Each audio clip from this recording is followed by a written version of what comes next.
Bismillahirrahmanirrahim.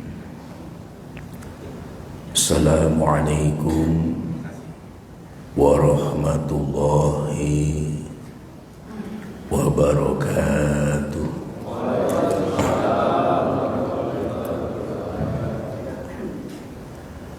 Alhamdulillahilladzi arsala rasulahu bil huda wa dinil haqq liyudhhirahu 'ala ad-dini kulli wa kafa billahi shahida wa asyhadu an la ilaha illallah wahdahu la syarika lah iqraran bihi wa tauhida wa asyhadu anna Muhammadan abduhu wa rasuluh sallallahu alaihi wa ala alihi tasliman mazida. Amma ba'du. Segenap pengurus takmir masjid beserta seluruh jamaah sholat subuh yang selalu dirahmati Allah Subhanahu wa ta'ala. Kembali kita bersyukur kepada Allah karena dari sekian perpisahan kita menikmati waktu dari detik ke menit, menit ke jam, jam ke pekan. Tidak terasa sudah hari Sabtu lagi. Jadi waktu ini kadang bergulir sedemikian cepat karena kesibukan kita, aktivitas kita, tak terasa sudah hari Sabtu lagi. Dengan kesehatan, kesempatan, kekuatan, maka kita layak unjuk gigi menampakkan sikap syukur secara instan, yaitu dengan lisan yang berucap hamdalah. Alhamdulillahi Rabbil Alamin. Yang kedua, salam salawat atas junjungan kita Nabi besar Muhammad Rasulullah Sallallahu Alaihi Wasallam, yang kita bercita-cita, berharap mendapat kehormatan, kemuliaan, agar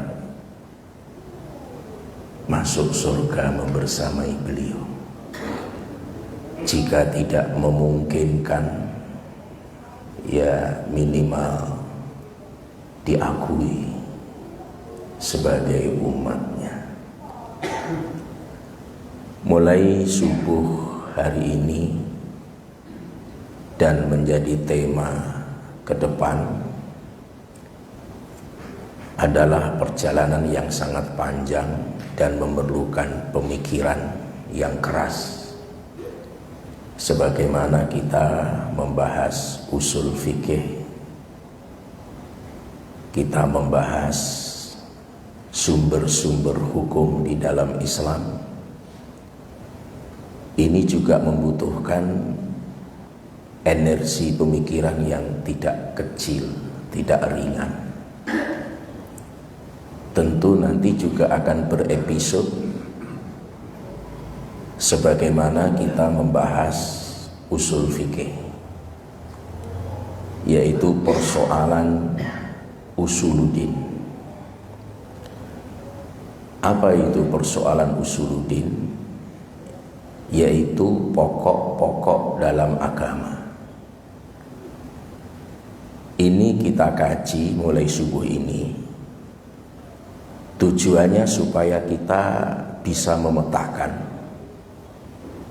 73 golongan, 72 kok ke neraka,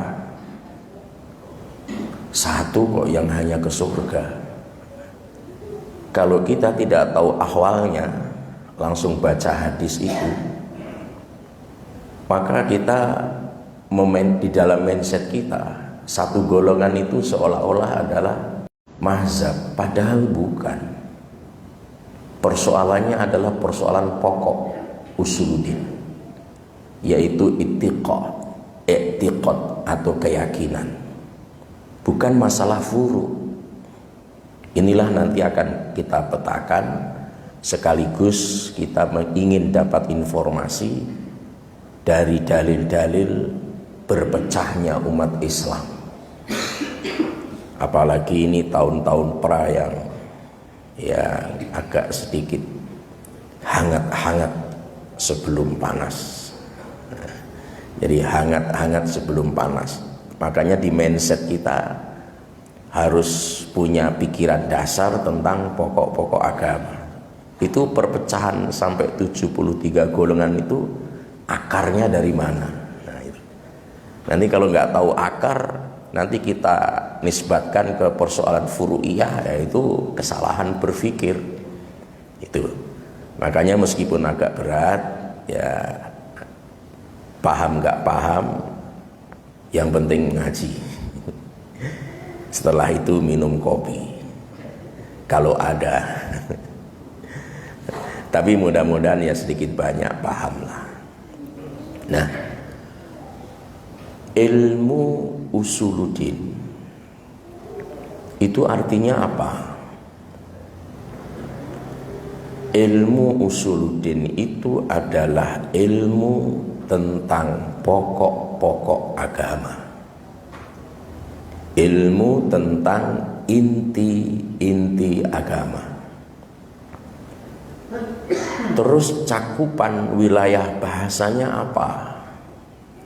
Ya, kalau orang mengkaji usuluddin, pokok-pokok agama, wilayah yang dibahas adalah persoalan-persoalan keyakinan, i'tiqad, yang menjadi pokok-pokok agama, yang menjadi pokok-pokok agama. Jadi wilayahnya apa saja? Satu, wilayah ketuhanan. Jadi nanti kita bicara tentang ketuhanan, tujuannya apa? Supaya ketauhidan kita semakin mantap. Yang kedua, persoalan nubuat, yaitu kenabian. Terus persoalan surga, neraka, akhirat, dan lain sebagainya. Makanya dinamai usuluddin, pokok-pokok agama. Supaya nanti ketika kita bicara bisa memetakan, bahkan petanya sudah kita dapatkan di seluruh dunia ini, mana ini yang penganut paham ini kuantitasnya berapa persen. Itu sudah ada risetnya, sudah ada penelitiannya. Nah, ilmu usuluddin, ilmu yang membahas tentang pokok-pokok agama, itu punya sinonim. Sinonim itu adalah padanan kata, nama lain, atau alias. Bapak-bapak punya nama asli, biasanya dipanggil bukan nama aslinya, nama aliasnya, tapi sebenarnya substansinya sama, gitu ya. Nah, ilmu usuluddin itu juga disebut dengan ilmu kalam. Kalam Tuhan, karena dalam ilmu ini banyak dibicarakan tentang sifat-sifat Tuhan. Juga dibahas tentang perkataan Tuhan yang sering dibahasakan dengan firman. Firman Allah Subhanahu wa ta'ala. Nah, itu. Yang kedua, Nama lain dari ilmu usuluddin ini adalah ilmu tauhid. Jadi yang kita pelajari itu adalah tentang mengesahkan Allah Subhanahu Ta'ala. Masih bisa dilanjut ya? Nah, ini kayaknya pikirannya mulai hangat-hangat ini. Kok mulai miring-miring ini. Tapi harus disampaikan karena ini pokok-pokok agama.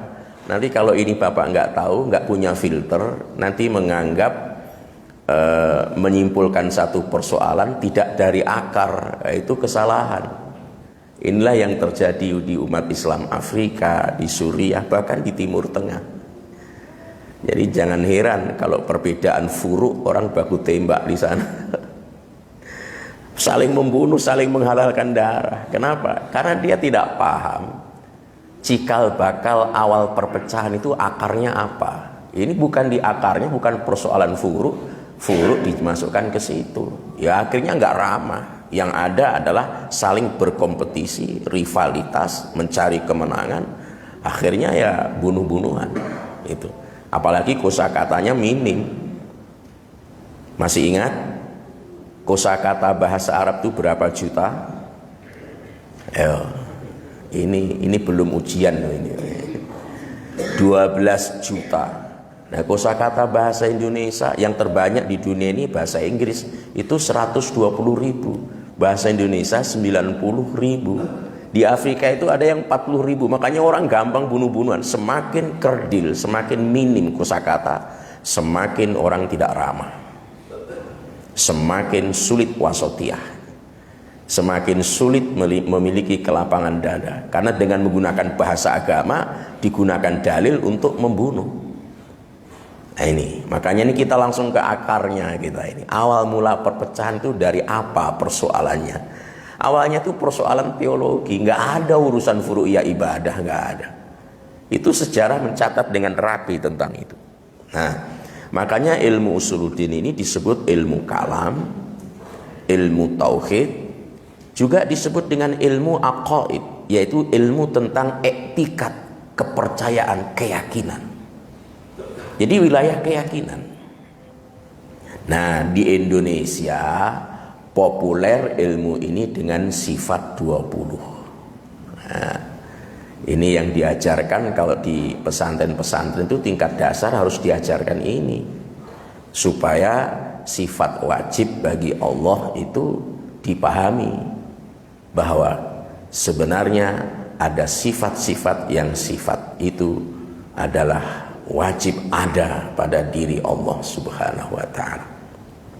Makanya ilmu usuluddin namanya apa tadi? Ilmu kalam, ilmu tauhid, ilmu aqaid, etikat, keyakinan, kepercayaan, atau ilmu sifat 20. Nah, ini membicarakan tentang ketuhanan, kenabian, dan tentang hari akhirat.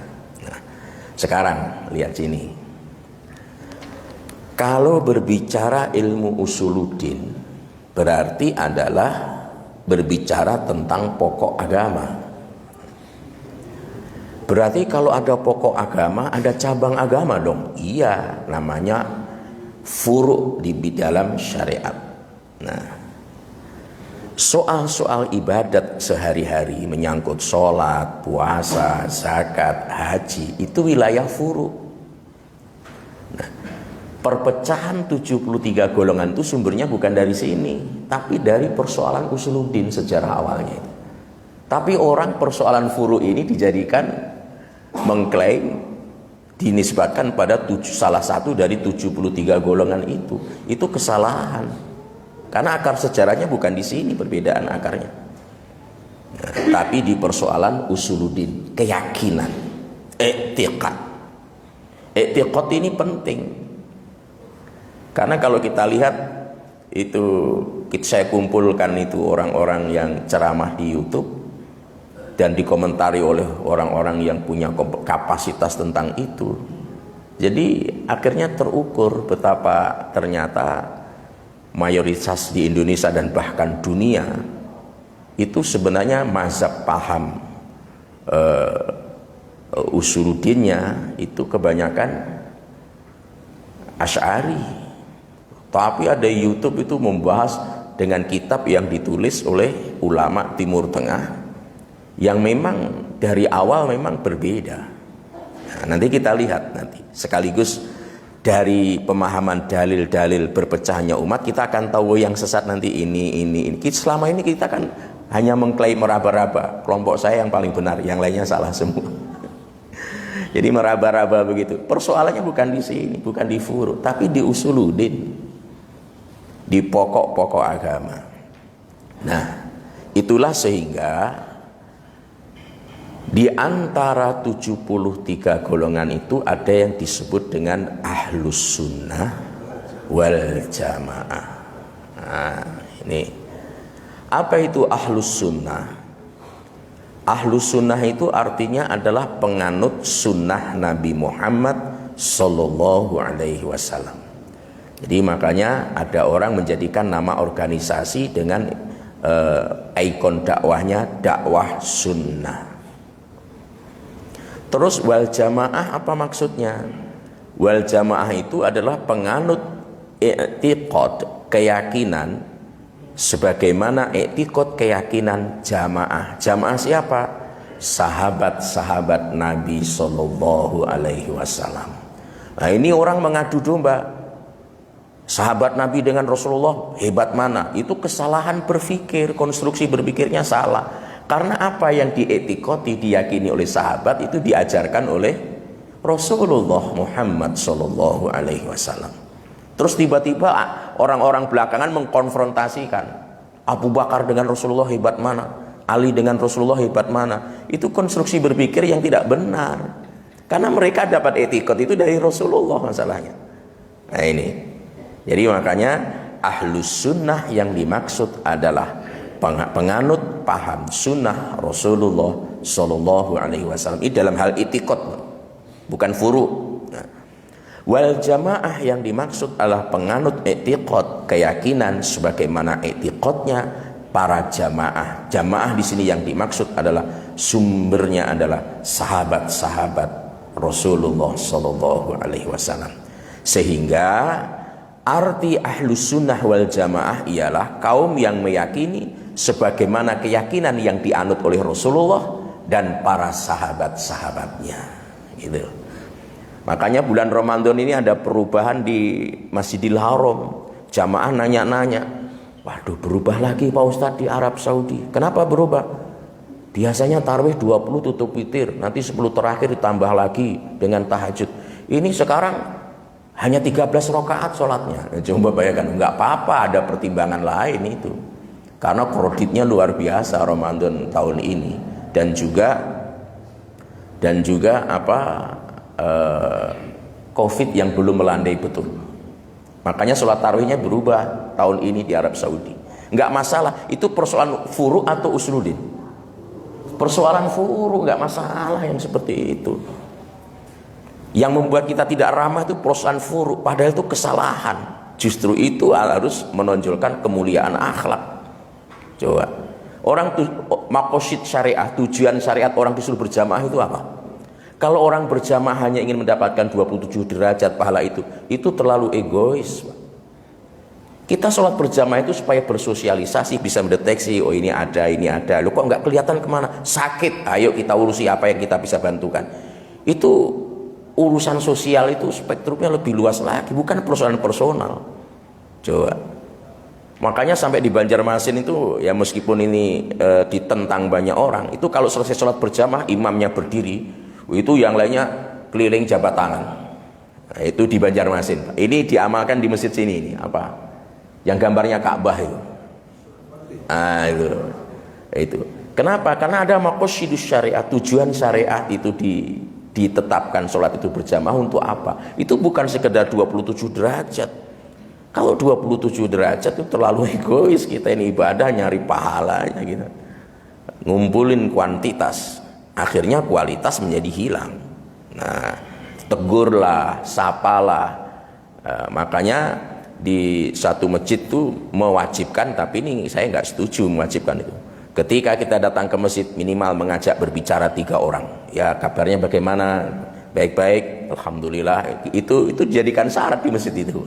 Awalnya Joko Karyan melakukan itu, tapi karena ditentang banyak orang, ya sudah, daripada polemik tinggalkan saja. Tapi intinya berjamaahlah untuk saling bisa bekerja sama, meskipun kita berbeda dalam persoalan furu. Yang penting bukan dalam persoalan usuluddin. Ini bukan persoalan usuluddin. Nanti kita lihat lagi. Nah, i'tiqad Rasulullah Shallallahu Alaihi Wasallam dan para sahabat itu belum terbukukan dengan baik. Awalnya berserak-serakan, terpencar di berbagai tempat, tidak tersusun dengan rapi. Jadi awal orang yang mengumpulkan, merumuskan, merapikan itulah seorang tokoh yang sekarang melahirkan mazhab di bidang dijadikan kiblat hampir mayoritas dunia, karena petanya ada. Nanti tentu saya akan berikan peta itu, yaitu Syekh Abu Hasan Al-Asy'ari, lahir di Basrah tahun 260 Hijriah. Ini masih salafus soleh. Kalau 260 Hijriah kan batasnya 300, cuma wafatnya di luar wilayah waktu salafus soleh, karena 324 Hijriah wafatnya, usianya 64 tahun. Ada juga yang menisbatkan pada Ahlus Sunnah wal Jamaah dengan kaum Asy'ariyah. Nah, kaum Asy'ariyah itu dibombardir oleh seorang mubalik yang di YouTube itu. Tapi ternyata setelah dicek kitabnya cetakan terbaru yang sudah mengalami pembelokan-pembelokan. Itu sampai dikanter oleh pembawa kitab yang aslinya. Nah, Abu Hasan Al-Asy'ari. Sehingga kitab-kitab usuluddin ahli sunnah wal jamaah itu disingkat, menyingkatnya dengan kata sunni. Itu sebenarnya kepanjangannya ahlus sunnah wal jamaah. Ini kalau dipetakan cuma dua saja di dunia ini, sunni atau syiah. Di dalam sunni banyak orang pengamalan agamanya berbeda-beda, nggak masalah. Yang penting bukan persoalan usuluddin. Yang penting persoalan furu, nggak masalah. Karena di zaman Nabi juga ada kok perbedaan. Di zaman Nabi juga ada. Nah, jadi inilah sehingga nanti spektrum wawasan kita dengan seperti ini, sehingga kita bisa memandang orang yang berbeda secara furu, tetap kita berlakukan dia sebagai umatnya Nabi Muhammad Sallallahu Alaihi Wasallam. Jangan dikeluarkan dari umatnya Nabi Muhammad. Terus akhirnya kita sendiri yang berjalan menjadi umatnya. Nanti kalau ketemu Rasulullah bagaimana pertanggungjawabannya? Nah, Rasulullah nggak begitu. Nah, jadi ini penting untuk kita sampaikan. Nah, sekarang ini ada satu kitab ditulis oleh Muhammad bin Muhammad Al-Husni Az-Zabidi, judulnya Ihtihab Sadatul Muttaqin. Ada nama mutakinnya juga ini. Ada nama mutakinnya. Dia mensyarah kitab Ihya Ulumuddin ditulis Imam Al-Ghazali, khusus menyangkut jilid yang ketiga. Syekh Muhammad bin Muhammad Al-Husni Az-Zabidi ini berkata, "Idza udliqa ahlus sunnah fal muradi bihil asy'ariyatu wal maturidiyah." Apabila disebut kaum itu sebagai kaum ahlus sunnah wal jamaah, maka yang dimaksud adalah mereka yang mengikuti faham Asy'ari atau faham Al-Maturidi. Itu disebut daripada ahlus sunnah wal jamaah. Siapa itu Abu Mansur Al-Maturidi? Itu ulama usuluddin juga, wafat di desa Maturidi. Dia sejaman, meskipun dia adik kelas dari Asy'ari, itu sejaman dengan ulama yang bernama Syekh Asy'ari ini. Nah, sudah menjadi adat kebiasaan, jadi tradisi dalam keilmuan Islam, ketika hukum agama ini digali, hukum agama digali sumber primernya apa? Al-Quran. Yang kedua, As-Sunnah. Oleh seseorang mujtahid. Jadi ada seorang mujtahid ingin menggali sumber hukum yang sumbernya adalah sumber hukum primernya Al-Quran dan As-Sunnah, sehingga melahirkan satu natijah, kesimpulan. Nah, kesimpulan itu diamalkan banyak orang, maka hasil ijtihadnya itu disebut mazhab. Maka hasil ijtihad Imam Hanafi disebut mazhab Hanafi. Hasil ijtihad Imam Malik disebut mazhab Maliki. Hasil ijtihad Imam Syafi'i disebut mazhab Syafi'i. Hasil ijtihad Imam Ahmad bin Hambal disebut mazhab Hambali. Semua mazhab itu adalah agama Allah Subhanahu wa taala, sumbernya Al-Qur'an dan hadis. Mazhab Hanafi itu sumbernya Al-Qur'an dan hadis. Mazhab Maliki sumbernya Al-Qur'an dan hadis. Mazhab Syafi'i menggalinya sumber hukum primernya Al-Qur'an dan hadis. Mazhab Hambali juga demikian. Nah, di bidang usuluddin yang merumuskan secara tertib, mengumpulkan keyakinan Nabi dan para sahabat yang berserak-serakan itu, nah, secara tersurat dan tertulis bersumber dari Al-Quran dan Al-Hadis, lalu dikumpulkan melahirkan i'tiqad, keimanan, keyakinan, kepercayaan, hasil galian dari Quran dan hadis, dari Rasulullah dan para sahabat, melahirkan mazhab, namanya mazhab Asy'ari. Itulah makanya ada jargon. Dalam jargonnya itu, dalam akidah beriktikad mazhab Asy'ari, dalam fikih bermazhab Syafi'i, dalam tasawuf mengikuti Al-Ghazali dan Al-Junaid Al-Baghdadi. Itu populer akhirnya. Karena kalau kita berfikih tidak bertasawuf, bertasawuf tanpa fikih itu bisa bahaya. Fikih tanpa tasawuf itu akan kering, karena itu menyangkut ilmu-ilmu kerohanian. Nah ini, jadi oleh karena itu, perumus, pengumpul keyakinan etikot Rasulullah dan para sahabat itu adalah Abu Hasan Al-Asy'ari, disebut dengan mazhab Asy'ari. Hakikatnya ia itu bukan melahirkan, sebenarnya hanya menggali, merumuskan, memfatwakan, menyiarkan etikot, keyakinan-keyakinan yang diyakini oleh Rasulullah dan para sahabat, yang tentu sumbernya adalah Al-Quran dan hadis. Nah, kita masuk lagi sekarang dalil-dalil berpecahnya umat Islam. Nah, baru kita ngomong di sini, dalil-dalil berpecahnya umat Islam. Minimal yang kualitas hadisnya bagus itu disimpulkan para ulama ada 9. Dari 9 ini nanti kita dapat tahu juga dibocorkan oleh Nabi sebagiannya itu. Sebagiannya dibocorkan oleh Nabi. Yang 72 golongan itu siapa? Itu dibocorkan oleh Rasulullah Sallallahu Alaihi Wasallam. Nah, dalam sejarah Islam tercatat adanya firqah. Firqah itu golongan. Mereka saling bertentangan, sulit dipersatukan, tidak bisa dirubah menjadi, akhirnya sekarang sudah tercatat dalam sejarah menjadi ilmu pengetahuan. Menjadi ilmu pengetahuan. Tujuannya supaya apa? Supaya umat ini tidak mengulang kesalahan pada generasi sebelumnya. Supaya tidak mengulang pada generasi sebelumnya. Nah, firqah yang populer dalam perspektif usuluddin itu bukan organisasi yang lain-lain belakangan ini, bukan. Semuanya menyangkut usuluddin, bukan persoalan furu, persoalan pokok agama. Maka di perspektif usuluddin ada namanya kaum Syiah. Pernah dengar Syiah nggak? Nah, Khawarij, pernah dengar nggak nama ini? Nah, Khawarij, Mu'tazilah. Nah, ini agak kurang ini kayaknya, karena kurang didengar.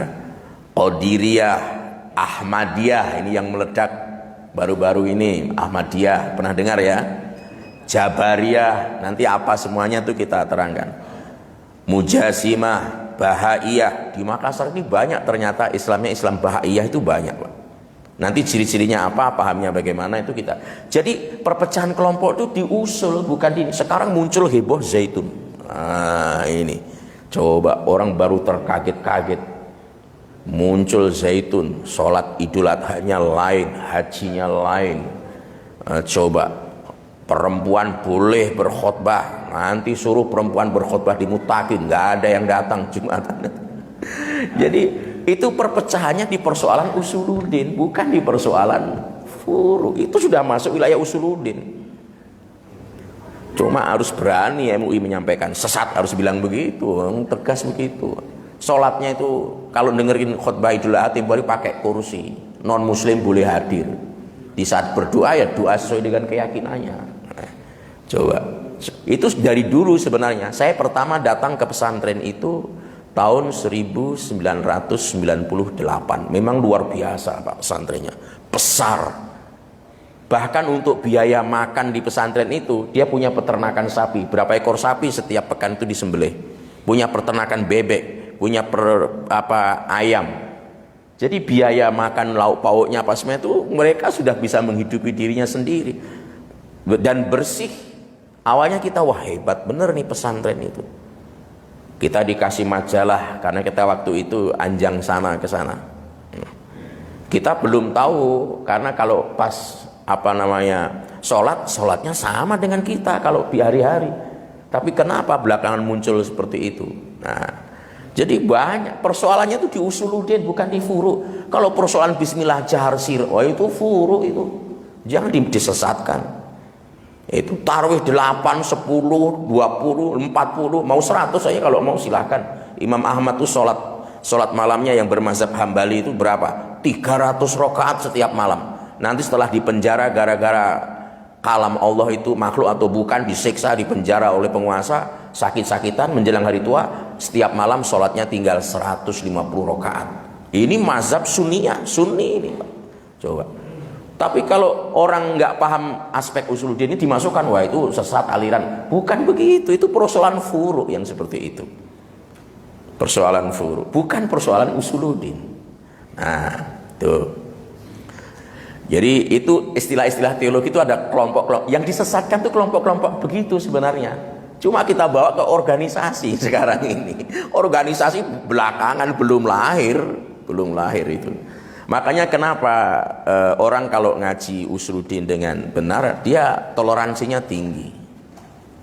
Toleransinya tinggi. Dia berlapang dada dan bisa tetap membantu orang meskipun orang itu pengamalan agamanya mungkin berbeda dengan kita. Nah, jadi persoalan furu. Kadang-kadang persoalan agama dengan budaya aja nggak bisa bedakan kita. Nah, sekarang kita lihat. Jadi dalil-dalil berpecahnya umat Nabi Muhammad Shallallahu Alaihi Wasallam itu awalnya adalah dari sejarahnya persoalan apa? Usuluddin, pokok agama. Kita lihat satu. Fa innahu may ya'ish minkum min ba'di fasayara ihtilafan katsira. Maka bahwasanya siapa yang hidup di antaramu niscaya akan melihat perselisihan yang banyak. Fa'alaikum bisunnati wa sunnatil khulafa'il mahdiyyin ar-rasyidin. Ketika itu terjadi, berpegang teguhlah terhadap sunnahku dan sunnah khalifah rasyidin yang diberi hidayah. Jadi mengikuti wal jamaah dinisbatkan sahabat itu karena ada dasarnya. Makanya ahlus sunnah wal jamaah. Terus tamassaku biha wa uddu 'alaiha bin nawajih. Pegang teguhlah itu dan gigitlah dengan gigi gerahammu. Jadi kalau kita, kenapa kok di Ahlussunnah wal Jamaah? Karena ada pesan seperti ini. Jadi jangan kita ini ragu, pengamalan agama ini tiba nggak dengan Nabi? Kira-kira spektrumnya diterima nggak oleh Nabi? Nggak usah ragu-ragu. Kenapa? Di dunia ini mayoritasnya itu adalah Ahlussunnah wal Jamaah. Hanya beberapa persen saja. Itu. Makanya ketika di Indonesia ada berani orang membombardir di YouTube-nya, sekarang banyak yang bertobat. Kemarin yang terakhir Ustadz Hanan Ataki Nah, yang dia punya pengikut begitu banyak, yang awalnya begitu gampang mengobral kata bid'ah, sekarang bertobat, Pak. Nah, tobatnya sungguh-sungguh, harus dibaiat, berguru dengan guru yang bersanad. Akhirnya siap dia. Nah, itu kalau nggak salah sudah viral, tapi baru beberapa hari, tapi mudah-mudahan kita bisa dapatkan nanti. Nah, jadi yang disebut Khulafaur Rasyidin itu siapa? Nah, sunnahku dan sunnah Khulafaur Rasyidin, bukan para ulama. Khulafaur Rasyidin itu yang 4 sahabat Nabi yang dihajar habis-habisan oleh orang Syiah itu, kecuali Sayyidina Ali. Yaitu Abu Bakar As-Siddiq, Umar bin Khattab, Utsman bin Affan, Ali karamallahu wajhah. Nah, cuma yang 3 ini ditolak oleh orang Syiah. Pengkhianat ya, begitu kalau orang. Jadi kalau dia menyebut Abu Bakar, kita orang Sunni radhiyallahu anhu. Kalau mereka Abu Bakar laknatullah alaihi, naudzubillahi min zalik, itu kalau orang Syiah begitu dia. Jadi itu Khulafaur Rasyidin itu bukan ulama, wal jamaah, ahlus sunnah wal jamaah. Yang kedua, Rasulullah Shallallahu Alaihi Wasallam bersabda, wa innahu sayakunu fi ummati thalathuna kadzabuna kulluhum naz'amu annahu nabiyyun fa ana khatamun nabiyyina la nabiyya ba'dah. Akan ada di lingkungan umatku, ini sudah diberitakan Nabi, ini termasuk sesat. Akan ada di lingkungan umatku 30 orang pembohong yang mendakwahkan bahwa dirinya nabi. Nah, sudah banyak enggak yang mendakwahkan dirinya nabi? Banyak. Di masa Rasulullah ada, di masa Abu Bakar ada. Di Indonesia aja banyak nabi-nabi mengaku-ngaku, maksudnya mengaku-ngaku nabi. Nah, jadi banyak. Nah, itulah. Jadi kesesatannya itu di aspek usuluddin awalnya, nggak ada yang difuruk. Orang mau berhaji ifrad silakan, mau qiron silakan, mau tamatu sifat silakan. Itu persoalan furuk. Jangan kalau tidak tamatu itu sesat, jangan, bukan wilayahnya. Kita salah menempatkan bahasa. Itu. Jadi orang-orang yang mengaku nabi dan setiap dia mengaku nabi setelah kenabian Rasulullah itu nyata sesatnya. Jadi golongan yang sesat itu yang begini-begini. Bukan yang taruhnya 8 atau 20 yang sesat, bukan begitu. Ini salah menempatkan kata sesat. Karena sholat taruh itu persoalan furu atau usuluddin? Furu, bukan persoalan usuluddin, bukan persoalan pokok agama. Nah, yang ketiga, Rasulullah Shallallahu Alaihi Wasallam bersabda, akan muncul di akhir zaman anak-anak muda berpaham buruk, yaquluna min qaulin khairil bariyah. Ucapannya itu ucapan yang dibahasakan oleh hadis khairil bariyah. Maksudnya dia menggunakan firman-firman Allah dan kalam dari Rasulullah Shallallahu Alaihi Wasallam. La yujawizu imanuhum hanajirahum. Iman mereka tidak melampaui kerongkongan mereka. Mereka keluar dari agama sebagaimana meluncurnya anak panah dari busurnya. Naudzubillahi min zalik. Ada berita seperti itu. Makanya kalau berfatwa, kasihlah orang yang punya otoritas. Kalau mau jadi mubalik, yang paling aman mubalik katalisator. Pendapatnya ini sampaikan. Setuju nggak setuju? Ya ini bukan saya itu yang bilang. Jadi kalau kita itu ngaji bedah buku contohnya. Kalau bedah buku itu sebenarnya contohnya kita membedah bukunya Syekh Ali Jumah contohnya. Ini di kampus bedah buku, di perbab, dikupas apa pokok-pokok pemikirannya. Mestinya yang diserang itu bukan pematerinya, pembawa narasumbernya. Pemikiran itu ayo kita kritisi bersama-sama. Nah, itu bedah buku itu. Ini oh ya ini kalau ini setuju. Kenapa ada hal yang baru ini silakan dikritisi. Oh saya nggak setuju kalau begitu. Bukan nggak setuju dengan saya, nggak setuju dengan Syekh Ali Jumah. Contohnya begitu.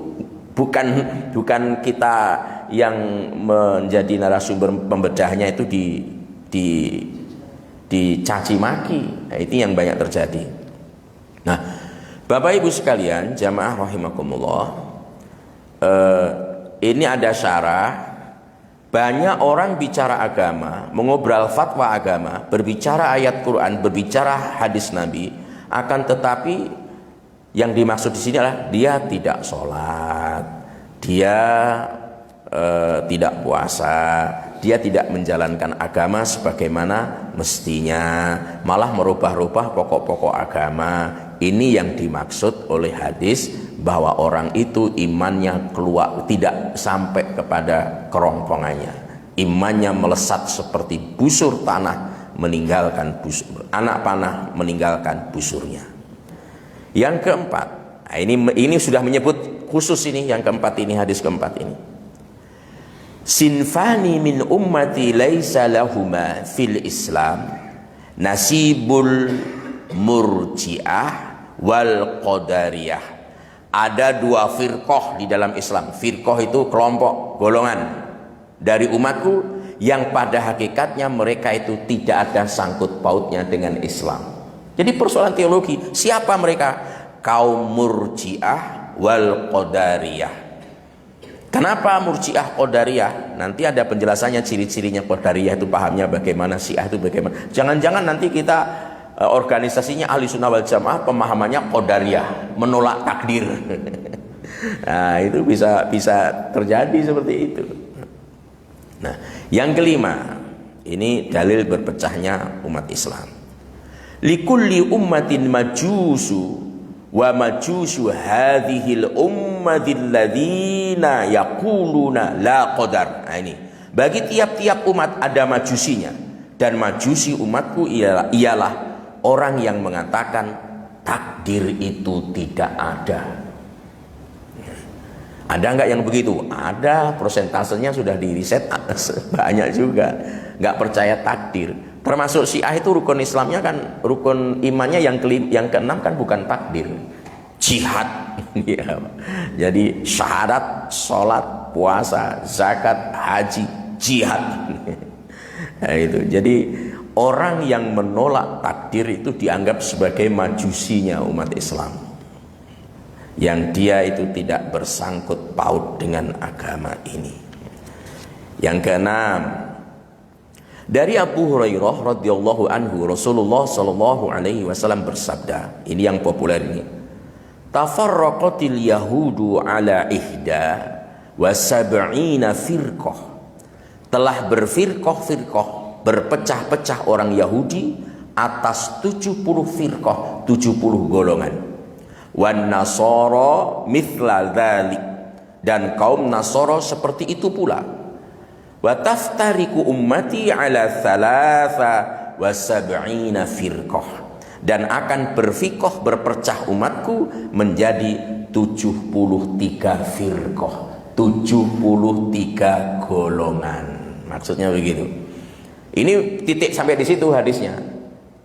Nanti 72 neraka, 1 surga, itu berdiri sendiri hadisnya dia. Jadi Nabi hanya mengumumkan orang Yahudi itu berpecah menjadi 70 golongan.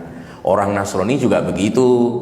Umatku akan berpecah menjadi 73 golongan. Titik.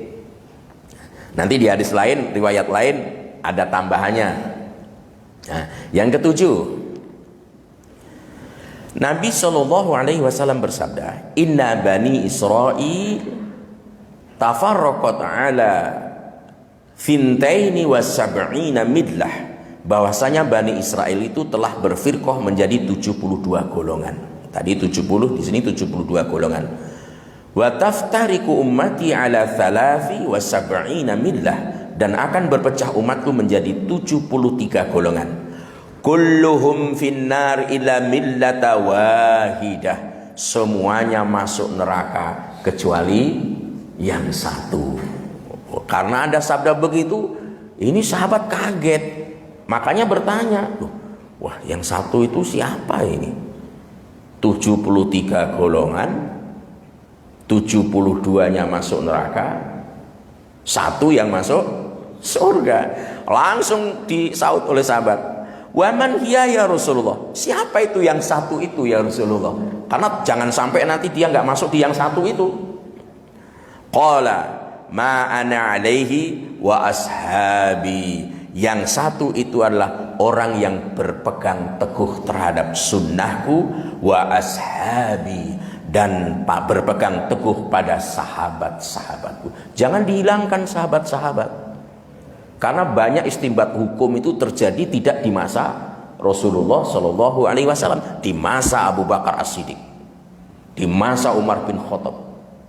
Makanya banyak tuh penemuan-penemuan. Makanya ketika kita membahas Al-Urf tempo hari, betapa banyak itu dimunculkan di masa Umar bin Khattab. Mulai penggajian, administrasi, semuanya tuh banyak muncul di masa Umar bin Khattab, tidak di masa Rasulullah Muhammad Sallallahu Alaihi Wasallam. Makanya Nabi dalam sabdanya, wa ma qala ma ana alaihi wa ashabi. Siapa yang selamat itu orang yang mengikuti sunnahku dan sunnahnya para sahabat-sahabatku.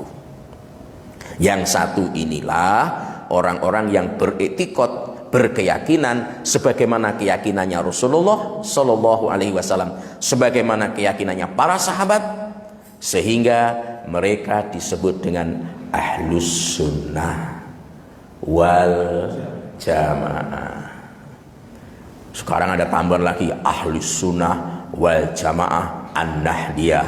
Ada juga, tapi sunni juga sebenarnya ini, cuma ini kelakar atau politik aja. Ahlus sunnah wal jamaah Muhammadiyah, ahlus sunnah wal jamaah salafiyah, ahlus sunnah wal jamaah, bisa juga wahdah islamiyah, bisa saja.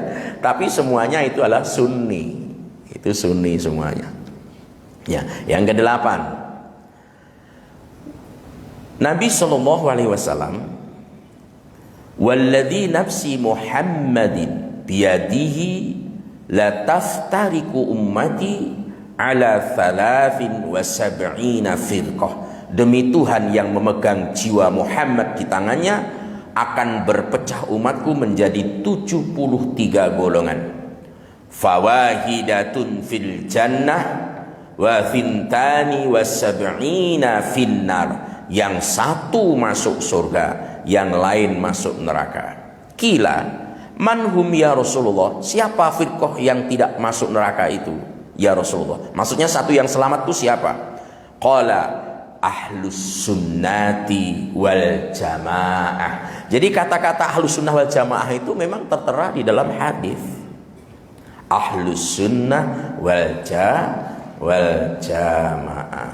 Nah, Bapak Ibu sekalian, jamaah yang dimuliakan Allah Subhanahu wa taala, kita masuk ini. Mufti Syekh Syahid Abdurrahman bin Muhammad bin Husain bin Umar itu mengatakan 72 golongan yang sesat ini bersumber dari 7 firqah. Nah, tadi sudah kita sebut. Nanti kita hitung di sini. 72 golongan itu masuk kemana?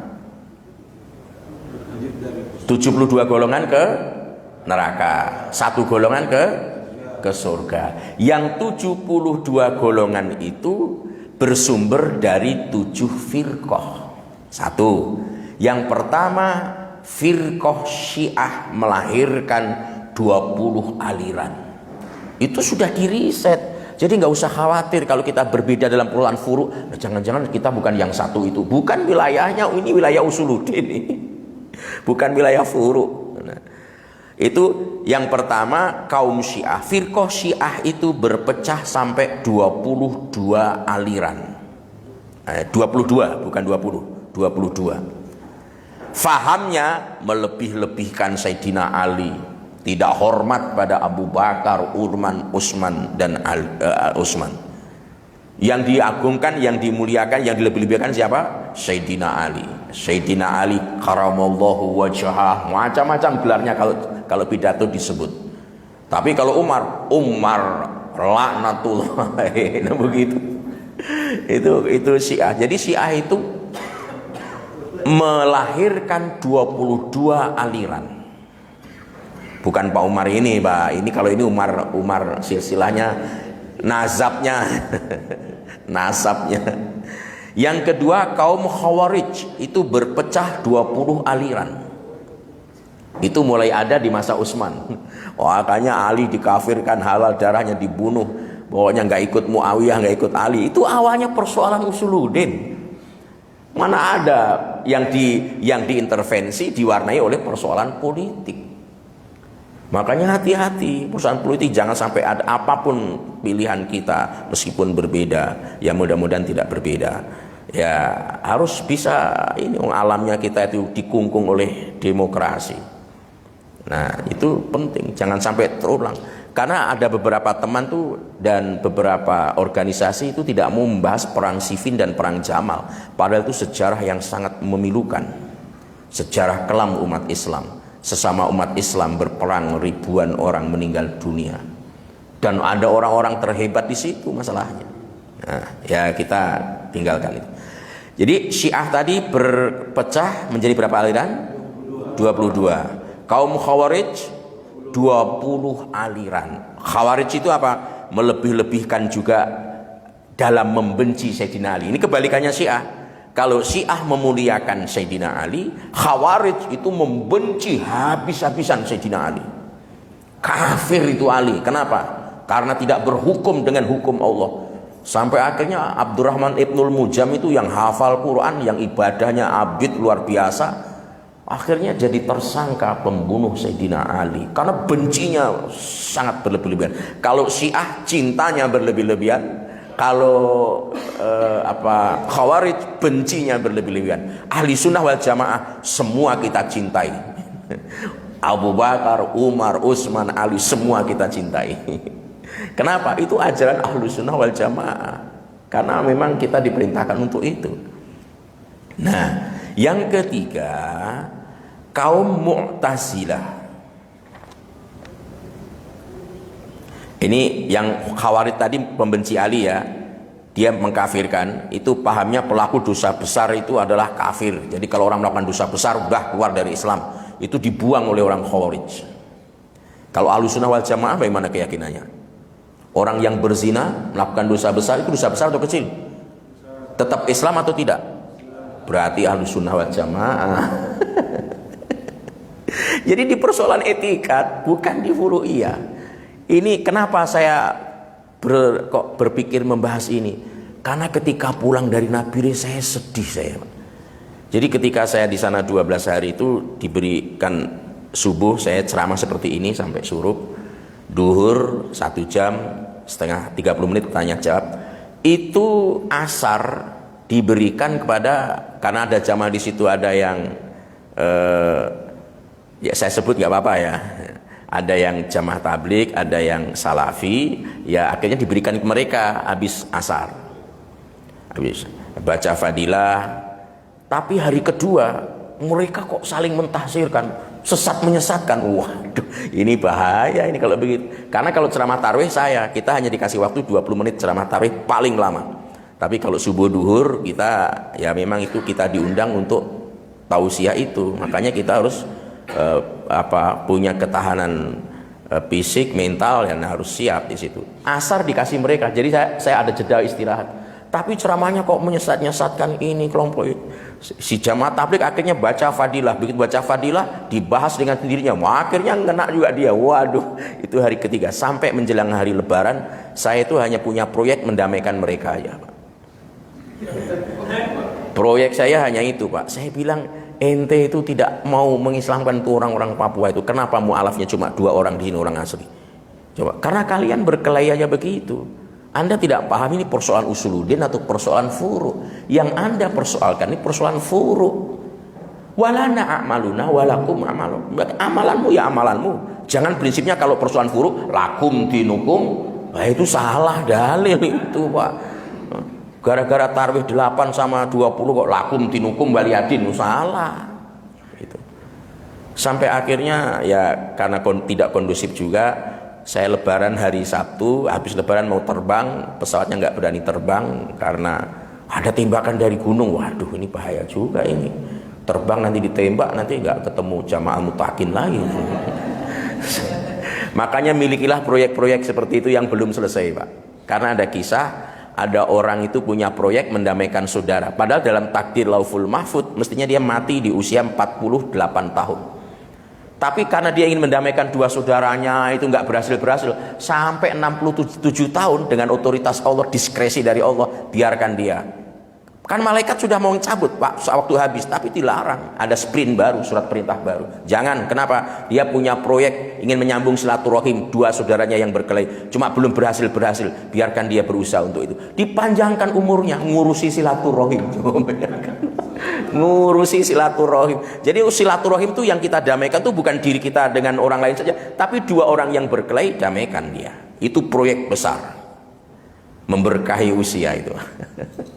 Nah, akhirnya begitu Idul Fitri saya dibawa keliling-keliling ke sana, saya datang ke saudara kita di teman jamaah tabligh, saya datangi juga Silafi. Padahal kalau kita ngobrol begitu ramah juga, enak juga. Kenapa begitu? Ya akhirnya ya begitulah Pak Ustadz, kalau kita pegang mic itu nggak pakai kitab, ngomong kita kadang-kadang keseleo. Ya iya, tapi orang terluka masalahnya. Orang terluka itu ngobatinya apa? Ayo kalau begitu ini lah, selesai Idul Fitri ya harus, nggak ada gunanya. Apalagi ini ada undang-undang baru di Papua, kalau Anda nggak siap silakan Anda tergusur nanti dari sini. Itu penting Pak. Jadi orang yang sektarian itu kalau ditaruh di Amerika yang banyak itu dia akan salah tingkah. Kenapa? Tidak siap. Dia tidak siap. Nah, ini. Terus kaum Mu'tazilah berpecah menjadi 20 aliran. Orang Mu'tazilah itu Tuhan tidak punya sifat, manusia menentukan pekerjaannya sendiri. Jadi kita mau ini apa semuanya, itu urusanmu manusia, gak ada hubungannya dengan Tuhan. Tuhan tidak bisa dilihat di mata dengan mata kepala di surga. Itu keyakinannya Mu'tazilah itu begitu. Isra Mi'raj itu mustahil, impossible. Isra Mi'raj itu dengan ruh saja. Masa naik ke langit kok pakai tubuh segala macam. Nah, itu Mu'tazilah itu. Jadi kalau Bapak meyakini Isra Mi'raj hanya dengan ruh, apalagi lewat mimpi, Mu'tazilah. Itu sesat. Yang disesatkan itu yang begini, persoalan etikot, bukan persoalan furu'iyah. Itu. Terus di antara surga dan neraka itu ada tempat untuk siapa? Orang yang timbangannya tidak 50-50. Jadi ini kebaikannya 50%, ini 50%. Dia nggak masuk surga, nggak masuk neraka. Di mana? Pokoknya ada tempat antara surga neraka. Itu Mu'tazilah. Itu keyakinan Mu'tazilah itu Pak. Jadi yang disesatkan itu persoalan keyakinan.